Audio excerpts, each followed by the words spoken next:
Voltamos a apresentar Reportagem Especial. Jornalismo, cultura e realidade. Mas além deste lugar de lágrimas e ira, jazem os horrores da sombra.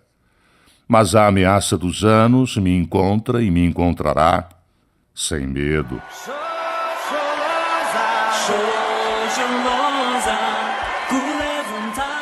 A ligação de Nelson Mandela com o movimento guerrilheiro MK foi comprovada em 1963.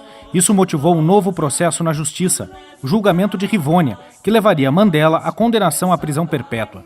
O nome Rivônia se deve ao subúrbio onde 19 líderes do Congresso Nacional Africano foram presos e acusados de ligação com o MK. No total, o julgamento teve 21 réus, incluindo Mandela. Eles eram acusados de treinar pessoas no uso de bombas, conspiração contra o governo, comunismo, entre outros crimes. É no julgamento de Rivônia que Nelson Mandela faz um dos seus discursos mais conhecidos. Nele, o líder negro fala de suas motivações e nega qualquer influência estrangeira em seus atos. Eu fiz o que fiz, tudo o que fiz, como um indivíduo e como líder do meu povo, por causa da minha experiência na África do Sul e por causa dos meus ancestrais, não por causa de influências externas. Na minha juventude, no Transkei, eu ouvi dos antigos da minha tribo histórias dos dias passados. Entre essas histórias que eles me contaram, estavam as de guerras e lutas de nossos ancestrais em defesa da pátria. Nelson Mandela ainda destaca a luta pela liberdade inspirada em seus ancestrais. Eu esperava que aquelas histórias poderiam me oferecer a oportunidade de servir a meu povo e dar minha contribuição para a luta pela liberdade. E isso foi o que me motivou em tudo o que eu fiz em relação às acusações feitas contra mim nesse caso. O julgamento de Rivônia recebeu a atenção da mídia e de diversos organismos internacionais. O Conselho de Segurança da ONU condenou o tribunal, o que gerou uma série de sanções à África do Sul. A pressão não serviu para que o governo sul-africano libertasse os acusados. A única mudança foi a troca da pena. Inicialmente pedida a pena de morte, a corte decidiu pela prisão perpétua. O ideal de igualdade entre os povos e de liberdade para todos já estava presente no discurso de Mandela durante o julgamento de Rivônia.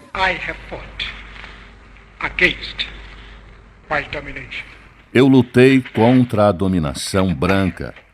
Eu lutei contra a dominação negra.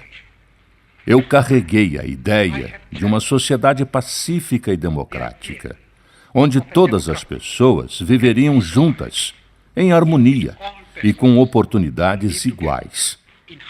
Este é um ideal que eu espero viver para ver realizado. Mas, meu Senhor, se for preciso, este é um ideal pelo qual eu estou preparado para morrer.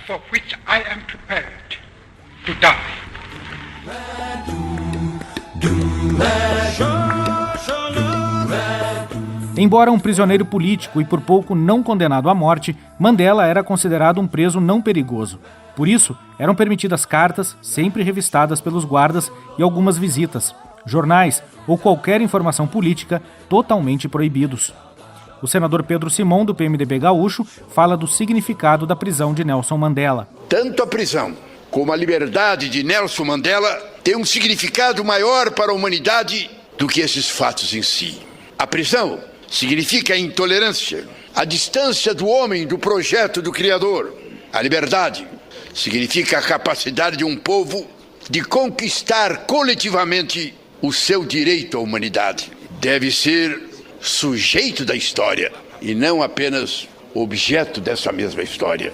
Neste cenário de isolamento total e de desconexão com a população sul-africana, Nelson Mandela teve sua influência na vida política do país bastante limitada ao longo dos 26 anos de prisão. O jornalista da RTP e ex-correspondente na África do Sul, Antônio Mateus, explica. A aplicação do sistema de apartheid era tão rigorosa que não se conhecia uma fotografia de Nelson Mandela desde 1974. Portanto, quando Nelson Mandela saiu, nós nem o reconhecíamos fisicamente. quando ele emergiu do carro à saída da prisão, nós percebemos logo quem era a pessoa, mas nós não conseguiríamos sequer reconstituí-lo fisicamente. Por outro lado, era proibido fazer qualquer reprodução ou citação de discursos ou frases que ele pudesse fazer. As cartas que ele escrevia para fora da prisão eram censuradas de toda a forma. Nelson Mandela woke up to freedom this morning in the spectacular surroundings of Bishop's Court, Archbishop Desmond Tutu's official residence on the slopes of Table Mountain. A libertação de Nelson Mandela aconteceu em 11 de fevereiro de 90. Foram 18 anos de prisão na ilha de Robben, em uma cela de 5 metros quadrados e apenas uma janela de 30 centímetros. Mandela ficou preso ainda em Pollsmoor entre 1982 e 1988 e, por último, na prisão Victor Verster. As negociações para a libertação começaram anos antes, com a primeira mulher do líder negro, Winnie Mandela, que desencadeou uma campanha internacional. O senador Paulo Paim, do PT Gaúcho, lembra que o Brasil se engajou nessa luta, que teve grande repercussão também na autoimagem dos afrodescendentes. Formamos aqui, quase em todos os estados, grupos de solidariedade, trincheira de solidariedade a Nelson Mandela. E isso que fez com que cada vez mais a comunidade negra aumentasse a sua autoestima, seu orgulho, o reconhecimento de ser negro. Pessoas como Zumbi, Nelson Mandela e tantos outros que foram dando essa identidade à comunidade negra. A pressão internacional e a presença de Mandela na mídia mundial, mesmo preso e com sua imagem proibida no país, levaram o governo sul-africano às conversas. As negociações eram sigilosas, como lembra o jornalista Antônio Mateus. Mesmo essas conversações foram mantidas em absoluto segredo até depois da sua libertação. Isto também mantido em segredo por interesse de Nelson Mandela, que não queria que muitos dos seus elementos mais próximos vissem nisso ele ter-se vendido ao regime do apartheid. Portanto, houve um sigilo, houve uma descrição enorme na forma como Nelson Mandela começou a fazer essa primeira abordagem negocial com o partido no poder, com os seus antigos carcereiros.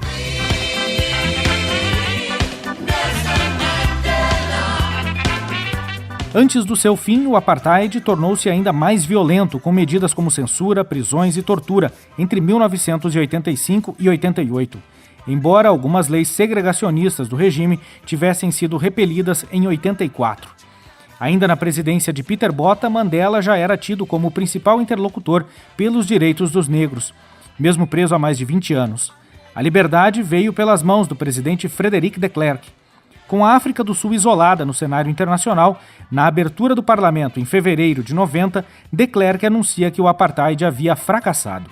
As proibições aos partidos políticos seriam retiradas, inclusive ao Congresso Nacional Africano, e outras leis seriam abolidas. A África do Sul era um país de contrastes e assimétrico em 90. Havia sido lá o primeiro transplante cardíaco do mundo já em 1967, na cidade do Cabo. Embora o paciente tenha sobrevivido por apenas 18 dias após a cirurgia, o feito é um marco na ciência mundial. A África do Sul tinha energia atómica, conseguia transformar recursos vegetais fósseis como o carvão em combustível. Eu recordo que a África do Sul estava sujeita nessa altura a sanções e embargos mundiais decretados pelas Nações Unidas. Isto, por um lado, em termos de sofisticação. As diferenças no padrão de vida de brancos e negros eram enormes. Para os brancos, a África do Sul era como os países mais desenvolvidos do mundo, um verdadeiro oásis em meio a um continente com a maioria da população muito abaixo da linha de pobreza. Para os negros, a África do Sul era mais um país miserável, sem grandes perspectivas e que não oferecia condições de vida para um futuro digno a seus cidadãos. Em termos de contraste, quem vivia nas cidades, nas chamadas cidades negras, localidades negras, vivia num estado de pobreza quase obsceno comparativamente à população branca. Os recursos destinados pelo governo à preparatoria à maioria negra eram consideravelmente uma fração daqueles que eram destinados a outras raças.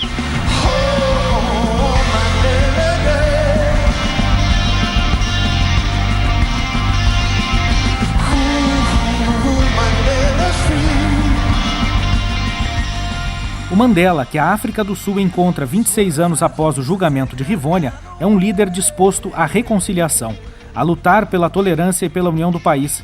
Esse espírito se traduz no papel exercido por ele na reconstrução da África do Sul, como explica a professora de História, Patrícia Santos, da Universidade Federal de São Paulo. Ele vai ajudar a construir a compreensão política dentro do antigo Congresso Nacional Africano e entre as diversas outras lideranças dos movimentos sociais e partidos políticos, de que era fundamental construir um caminho reformista das relações dentro do país, com os diferentes povos da atual África do Sul. E se partisse para uma ação política de rompimento absoluto, com as antigas estruturas econômicas e com as antigas elites, o país mergulharia num processo de guerra civil, por um lado, e mergulharia no caos econômico, por outro. A eleição de Mandela para a presidência da República em 15 de abril de 93 foi o ponto culminante da abertura sul-africana. O discurso de Nelson Mandela pela reconciliação da África do Sul vencera. The struggle for democracy has never been a matter pursued by one race, class, religious community or gender among South Africans.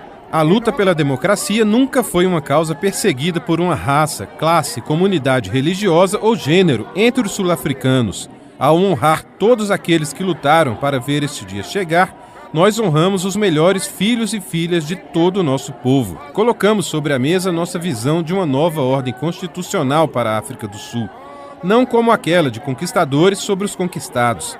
Falamos de cidadãos que juntos vão curar as feridas do passado, com a intenção de construir uma nova ordem baseada na justiça para todos. A new order based on justice for all.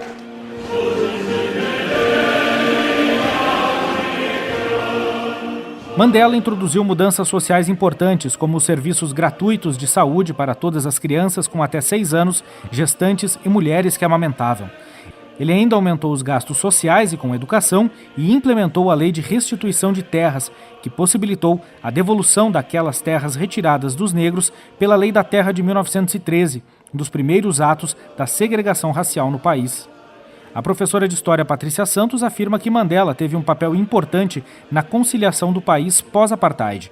Na análise dela, o rompimento total levaria o país a uma guerra civil. Vem da preocupação real que ele tinha que o fim do apartheid representaria necessariamente mergulhar o país num processo de conflitos tão intensos que levaria necessariamente a uma guerra civil. Ele tem essa ação de salvar o país em nome dessa integridade, e não para que o país se perdesse pela guerra civil. O governo Mandela enfrentou críticas de que deixara de lado questões como distribuição de renda, melhoras nas condições sociais e o combate à AIDS. Para Patrícia Santos, Nelson Mandela escolheu o caminho da reconciliação nacional, da manutenção da unidade da África do Sul, que após o apartheid e os anos de segregação racial, corria o risco de se fragmentar em diversas pequenas repúblicas. O papel dele foi de manter a integridade do país, até para poder ser criticado. Então ele só pôde ser criticado porque ele conseguiu manter o país inteiro.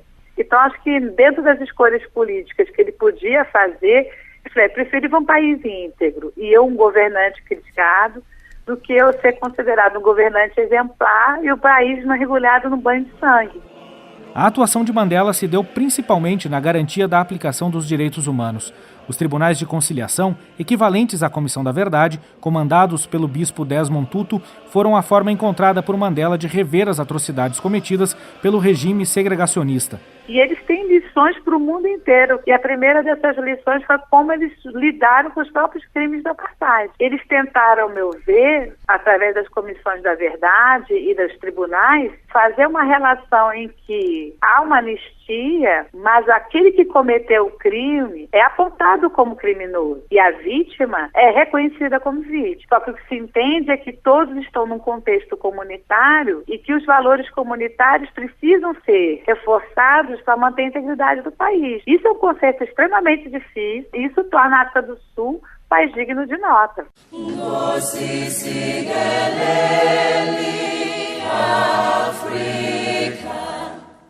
Nelson Mandela, de Rolihlahla, o causador de problemas no idioma Xhosa, a Tata, grande pai, no mesmo idioma.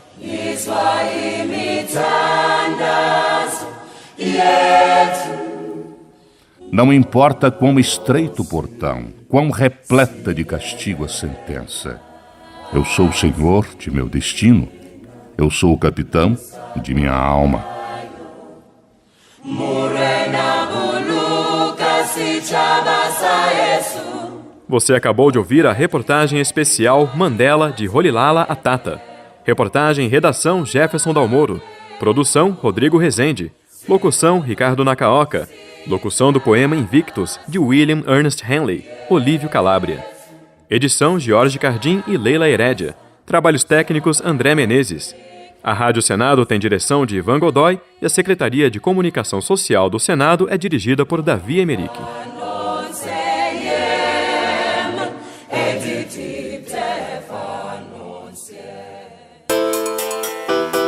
Você acompanhou Reportagem Especial, Jornalismo, Cultura e Realidade.